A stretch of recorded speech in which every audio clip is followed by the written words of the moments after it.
अदित की मौत का राज आया कुसुम और गायत्री के सामने। उड़ गए सुदेश जी के होश।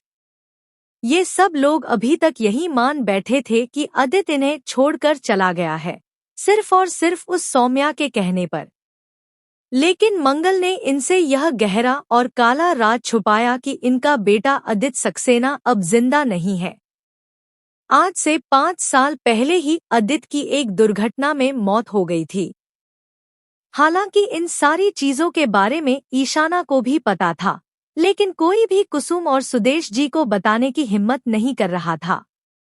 लेकिन किस्मत का पहिया कुछ इस तरीके से घूमा कि सुदेश जी, कुसुम और गायत्री सभी के सामने आ चुका है उनके बेटे की मौत का राज। लेकिन अभी भी सवाल यह है कि क्या वास्तव में अदित की मौत हुई है या फिर मेकर्स कहानी को थोड़ा और ट्विस्ट देना चाह रहे हैं। तो आइए ये सारी बातें जानते हैं आज के एपिसोड में। बिना किसी वक्त गवाए चलिए मंगल लक्ष्मी के लेटेस्ट एपिसोड का रिकैप शुरू करते हैं। कहानी की शुरुआत होती है जयराज से। इस वक्त जयराज महादेव का अभिषेक कर रहा होता है। वह इस हवन को पूरा करने ही जा रहा होता है कि उसी वक्त जयराज के पिताश्री कहते हैं, पंडित जी, आप मेरे बेटे को समझाइए। इसे ऐसा लगता है कि दुनिया भर के सारे काम यह अकेला कर सकता है। जयराज कहता है, पापा, इसमें लगना क्या है? इस दुनिया के सारे काम एक मर्द कर ही सकता है। औरत की कोई आवश्यकता नहीं है।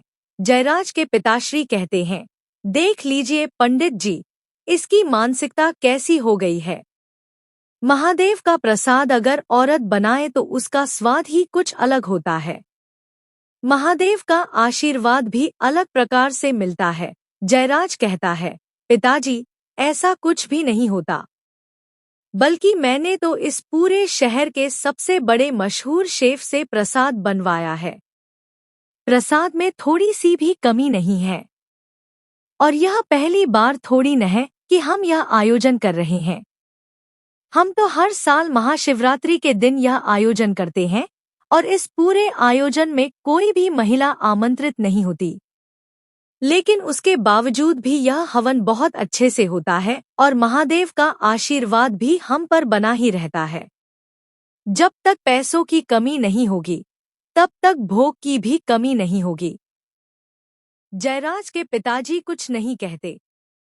लेकिन जैसे ही सभी लोग प्रसाद देने के लिए जाते हैं, वे देखते हैं कि प्रसाद के अंदर फफूंदी जम गई है। यानी महादेव को चढ़ाने वाला भोग पूरी तरह से खराब हो गया। जयराज के पिताजी ताना मारते हुए कहते हैं, हमने कहा था न कि एक स्त्री का होना बहुत जरूरी है। सारी चीजें तुम अकेले नहीं संभाल सकते जयराज। यह महादेव का संकेत है कि तुम्हें विवाह कर लेना चाहिए। पंडित जी भी कहते हैं, यह तो घोर अपशगुन हो गया। फफूंदी लगा हुआ प्रसाद हम महादेव को नहीं चढ़ा सकते। और अब तो मुहूर्त का समय भी बीतता जा रहा है। इतनी जल्दी इतना सारा प्रसाद बनाएगा कौन? जयराज बहुत गुस्से में बावर्ची के पास जाता है और कहता है, मैंने तुम्हें इतने सारे पैसे दिए थे, लेकिन तुम एक भोग भी ढंग से नहीं बना पाए। पैसे मांगने के समय तुम मुंह बड़ा करके मांगते हो, लेकिन काम करने के समय कोने में खड़े हो जाते हो। मुझे अभी के अभी नया प्रसाद चाहिए। जितने भी अतिरिक्त पैसे लगेंगे, मैं देने के लिए तैयार हूँ, लेकिन मुहूर्त नहीं निकलना चाहिए। मंदिर में मौजूद लोग तरह तरह की बातें करने लगते हैं कि इस इंसान को भगवान की जरा भी कद्र नहीं है। इतने पैसे होने के बावजूद एक छोटा सा भोग भी ढंग से नहीं बन पाया। जयराज के पिताश्री और पंडित जी जल्दी से इंतजाम करने की कोशिश करते हैं। तभी वहां सुदेश जी आते हैं और कहते हैं, आप परेशान लग रहे हैं।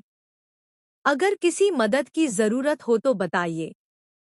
इसी बीच मंगल वहां आ जाती है और कहती है, आपको टेंशन लेने की जरूरत नहीं है। मैं भोग बनाने के लिए तैयार हूँ। मैं सारा प्रसाद बना दूंगी। जयराज मना करता है, लेकिन सुदेश जी कहते हैं, यह हमारी बहु मंगल है। खाना बनाने में माहिर है।